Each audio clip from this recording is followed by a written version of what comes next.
Welcome back to Another World Audiobooks. Thank you guys so much for tuning in here today. I was just doing some more reading about the novel itself, about Emma, and I did reading of the novel, so I read about it, and I read it. I didn't know this, Jane Austen was born in 1775, December 16th, 1775, which is kind of crazy. Like, I don't know, I just guess I didn't have a place in my head for where she fit in with history that I know, as...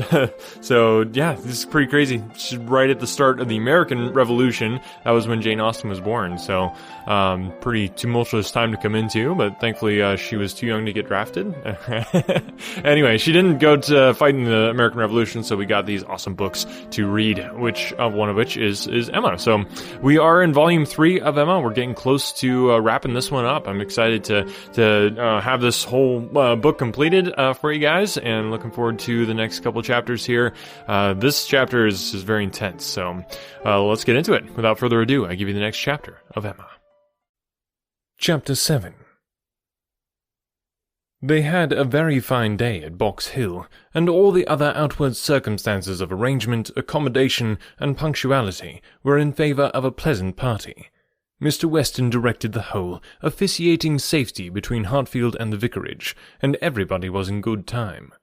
Emma and Harriet went together, Miss Bates and her niece with the Eltons, the gentleman on horseback. Mrs. Weston remained with Mr. Woodhouse. Nothing was wanting but to be happy when they got there. 7 miles were travelled in expectation of enjoyment, and everybody had a burst of admiration on first arriving. But in the general amount of the day there was deficiency. There was a languor, a want of spirits, a want of union, which could not be got over. They separated too much into parties. The Eltons walked together, Mr. Knightley took charge of Miss Bates and Jane, and Emma and Harriet belonged to Frank Churchill. And Mr. Weston tried, in vain, to make them harmonize better. It seemed at first an accidental division, but it never materially varied.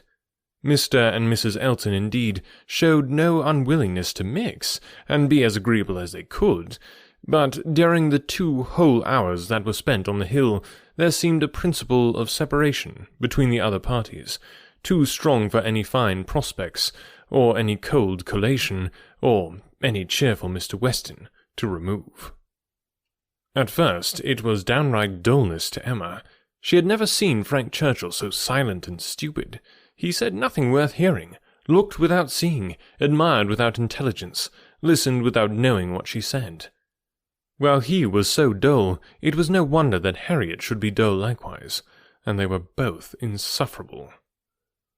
When they all sat down it was better, to her taste a great deal better, for Frank Churchill grew talkative and gay, making her his first object.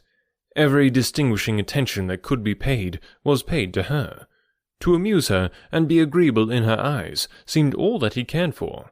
And Emma, glad to be enlivened, not sorry to be flattered, was gay and easy too, and gave him all the friendly encouragement and admission to be gallant, which she had ever given in the first and most animating period of their acquaintance. But which now, in her own estimation, meant nothing, though in the judgment of most people looking on, it must have had such an appearance as no English word but flirtation could very well describe. Mr. Frank Churchill and Miss Woodhouse flirted together excessively. They were laying themselves open to that very phrase, and to having it sent off in a letter to Maple Grove by one lady, to Ireland by another. Not that Emma was gay and thoughtless from any real felicity, it was rather because she felt less happy than she had expected. She laughed because she was disappointed, and though she liked him for his attentions, and thought them all, whether in friendship, admiration, or playfulness, extremely judicious, they were not winning back her heart. She still intended him for her friend. "How much I am obliged to you," said he, "for telling me to come today. If it had not been for you, I certainly would have lost all the happiness of this party. I had quite determined to go away again." "Yes, you were very cross, and I do not know what about, except that you were too late for the best strawberries. I was a kinder friend than you deserved, but you were humble. You begged hard to be commanded to come." Don't say I was cross. I was fatigued. The heat overcame me. It is hotter today. Not to my feelings. I'm perfectly comfortable today. You are comfortable because you are under command. Your command? Yes. Perhaps I intended you to say so, but I meant self-command. You had, somehow or other, broken bounds yesterday, and run away from your own management. But today you are got back again, and as I cannot be always with you, it is best to believe your temper under your own command, rather than mine. It comes to the same thing. I can have no self-command without a motive. You order me, whether you speak or not, and you can be always with me. You are always with me. Dating from 3 o'clock yesterday, my perpetual influence could not begin earlier, or you would have not been so much out of humour before. 3 o'clock yesterday? That is your date? I thought I had seen you first in February. Your gallantry is really unanswerable, but, lowering her voice, nobody speaks except ourselves, and it is rather too much to be talking nonsense for the entertainment of 7 silent people. I say nothing of which I am ashamed, replied he with lively impudence. I saw you first in February. Let everybody on the hill hear me if they can. Let my accent swell to Mickleham on one side and Dorking on the other. I saw you first in February. And then whispering, Our companions are excessively stupid. What shall we do to rouse them? Any nonsense will serve. They shall talk, ladies and gentlemen. I am ordered by Miss Woodhouse, who, wherever she is, presides, to say that she desires to know what you are all thinking of. Some laughed and answered good-humouredly. Miss Bates said a great deal. Mrs. Elton swelled at the idea of Miss Woodhouse's presiding. Mr. Knightley's answers was the most direct. Is Miss Woodhouse sure that she would like to hear what we are all thinking of?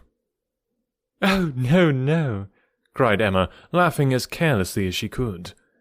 Upon no account in the world. It is the very last thing I would stand the brunt of just now. Let me hear anything rather than what you are all thinking of. I will not say quite all.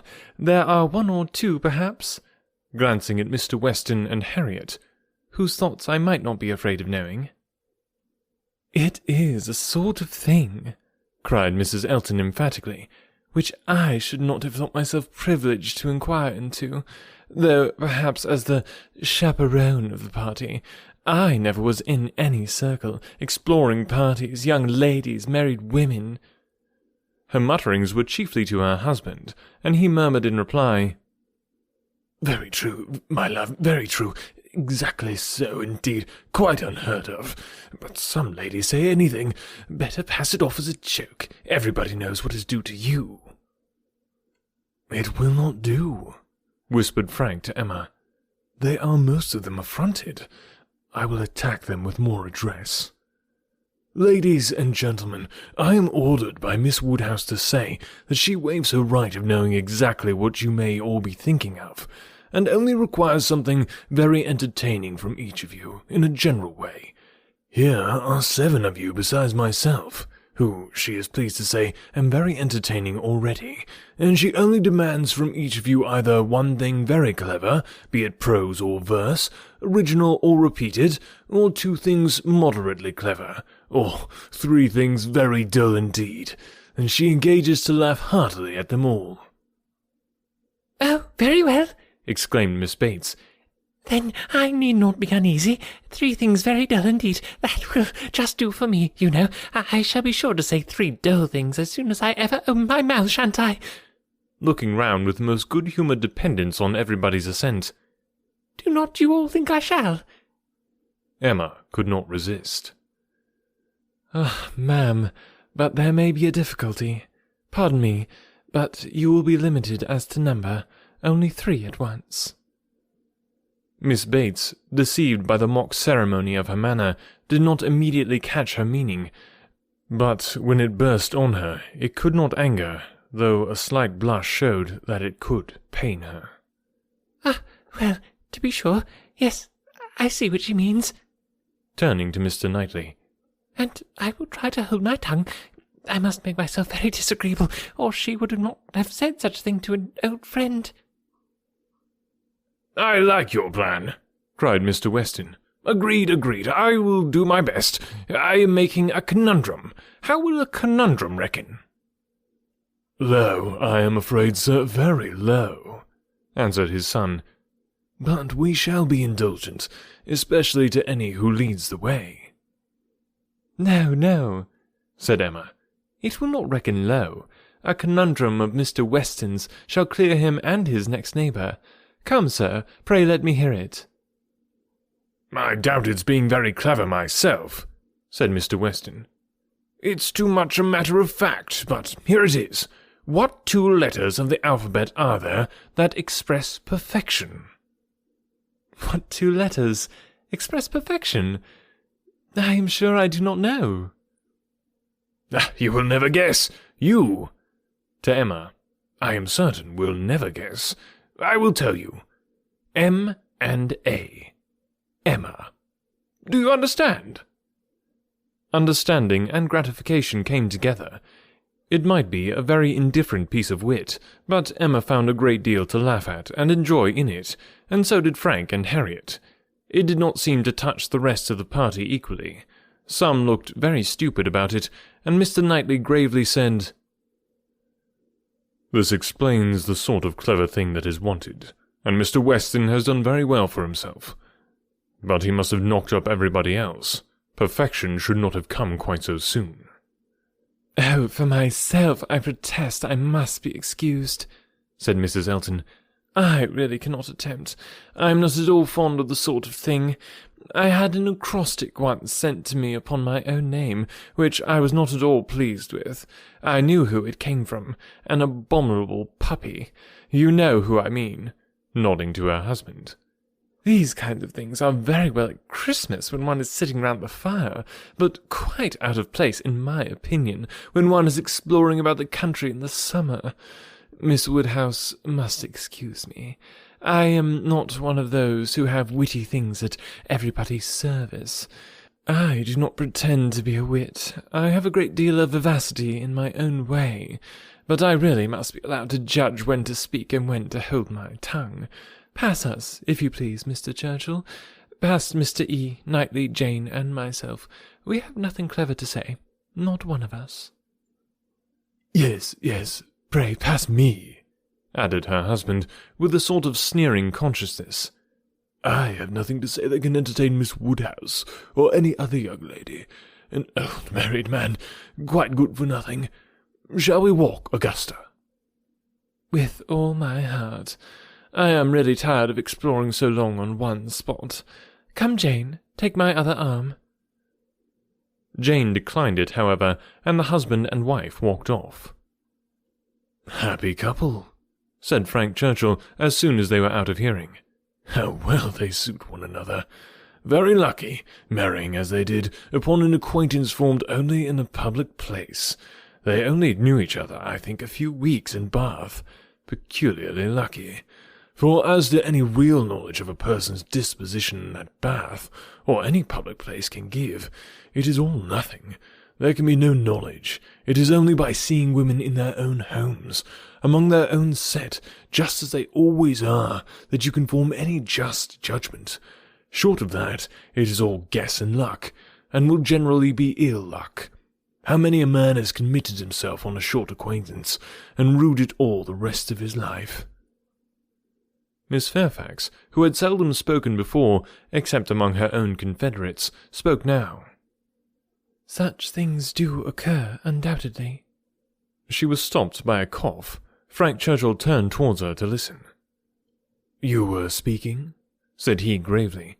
She recovered her voice. "I was only going to observe that though such unfortunate circumstances do sometimes occur, both to men and women, I cannot imagine them to be very frequent. A hasty and imprudent attachment may arise, but there is generally time to recover from it afterwards. I would be understood to mean that it can be only weak, irresolute characters, whose happiness must always be at the mercy of chance, who will suffer an unfortunate acquaintance to be an inconvenience, an oppression for ever." He made no answer, merely looked and bowed in submission, and soon afterwards said in a lively tone, "Well, I have so little confidence in my own judgment that whenever I marry, I hope somebody will choose my wife for me. Will you?" turning to Emma. "Will you choose a wife for me? I'm sure I should like anybody fixed on by you. You provide for the family, you know," with a smile at his father. "Find somebody for me. I'm in no hurry. Adopt her. Educate her." "And make her like myself?" "By all means, if you can." "Very well. I undertake the commission. You shall have a charming wife." "She must be very lively, and have hazel eyes. I care for nothing else. I shall go abroad for a couple of years, and when I return, I shall come to you for my wife. Remember." Emma was in no danger of forgetting. It was a commission to touch every favourite feeling. Would not Harriet be the very creature described? Hazel eyes excepted, 2 years more might make her all that he wished. He might even have Harriet in his thoughts at the moment. Who could say? Referring the education to her seemed to imply it. "Now, ma'am," said Jane to her aunt, "shall we join Mrs. Elton?" "If you please, my dear, with all my heart. I am quite ready. I was ready to have gone with her, but this will do just as well. We shall soon overtake her. There she is. No, that's somebody else. That's one of the ladies in the Irish car party. Not at all like her. Well, I declare." They walked off, followed in half a minute by Mr. Knightley. Mr. Weston, his son, Emma, and Harriet only remained, and the young man's spirits now rose to a pitch almost unpleasant. Even Emma grew tired at last of flattery and merriment, and wished herself rather walking quietly about with any of the others, or sitting almost alone, and quite unattended to, in tranquil observation of the beautiful views beneath her. The appearance of the servants looking out for them to give notice of the carriages was a joyful sight, and even the bustle of collecting and preparing to depart, and the solicitude of Mrs. Elton to have her carriage first, were gladly endured, in the prospect of the quiet drive home, which was to close the very questionable enjoyments of this day of pleasure.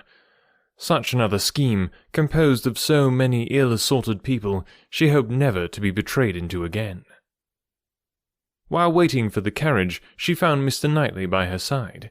He looked around, as if to see that no one were near, and then said, "Emma, I must once more speak to you as I have used to do. A privilege rather endured than allowed, perhaps, but I must still use it. I cannot see you acting wrong without a remonstrance. How could you be so unfeeling to Miss Bates? How could you be so insolent in your wit to a woman of her character, age, and situation? Emma, I had not thought it possible." Emma recollected, blushed, was sorry, but tried to laugh it off. "Nay, how could I help saying what I did? Nobody could have helped it. It was not so very bad. I dare say she did not understand me." "I assure you she did. She felt your full meaning. She has talked of it since. I wish you could have heard how she talked of it, with what candour and generosity. I wish you could have heard her honouring your forbearance in being able to pay her such attentions as she was for ever receiving from yourself and your father, when her society must be so irksome." "Oh," cried Emma, "I know there is not a better creature in the world, but you must allow that what is good and what is ridiculous are most unfortunately blended in her." "They are blended," said he, "I acknowledge, and were she prosperous, I could allow much for the occasional prevalence of the ridiculous over the good. Were she a woman of fortune, I would leave every harmless absurdity to take its chance. I would not quarrel with you for any liberties of manner. Were she your equal in situation. But, Emma, consider how far this is from being the case. She is poor. She has sunk from the comforts she was born to, and if she lived to old age, must probably sink more. Her situation should secure your compassion. It was badly done indeed. You, whom she had known from an infant, whom she had seen grown up from a period when her notice was an honour, to have you now, in thoughtless spirits and the pride of the moment, laugh at her, humble her, and before her niece, too, and before others, many of whom, suddenly some, would be entirely guided by your treatment of her. This is not pleasant to you, Emma, and it is very far from pleasant to me, but I will tell you truths while I can, satisfied and proving myself your friend by very faithful counsel, and trusting that you will some time or other do me greater justice than you can do now." While they talked, they were advancing towards the carriage. It was ready, and before she could speak again, he had handed her in. He had misinterpreted the feelings which had kept her face averted and her tongue motionless. They were combined only of anger against herself, mortification, and deep concern. She had not been able to speak, and on entering the carriage, sunk back for a moment overcome. Then, reproaching herself for having taken no leave, making no acknowledgment, parting in apparent sullenness, she looked out with voice and hand eager to show a difference. But it was just too late. He had turned away, and the horses were in motion. She continued to look back, but in vain, and soon, with what appeared unusual speed, they were half away down the hill, and everything left far behind. She was vexed beyond what could have been expressed, almost beyond what she could conceal. Never had she felt so agitated, mortified, grieved at any circumstance in her life. She was most forcibly struck. The truth of this representation there was no denying. She felt it at her heart. How could she have been so brutal, so cruel to Miss Bates? How could she have exposed herself to such ill opinion in anyone she valued? And how suffer him to leave her without saying one word of gratitude, of concurrence, of common kindness? Time did not compose her. As she reflected more, she seemed but to feel it more. She never had been so depressed. Happily, it was not necessary to speak. There was only Harriet, who seemed not in spirits herself, fagged, and very willing to be silent. And Emma felt the tears running down her cheeks almost all the way home, without being at any trouble to check them, extraordinary as they were. Ah, man, you can just feel the pain. Have you ever had a circumstance in this, like, in your life where you did something, and then somebody points it out, and you're like, oh, yeah, I shouldn't have done that. It's kind of a sinking feeling. Jane Austen does a great job here of just getting that feeling across here in the book. So, anyway, thanks for listening, guys. Remember to share the podcast. That is the biggest thing that you can do to help us grow. Or if you want to become a patron, you can do that. Go on to anotherworldaudiobooks.com. Check that out. Thank you to our existing patrons for making the show possible. If you want to make the show possible, even more possible, I don't know how that works, but you can give it a try. Go to anotherworldaudiobooks.com, become a patron.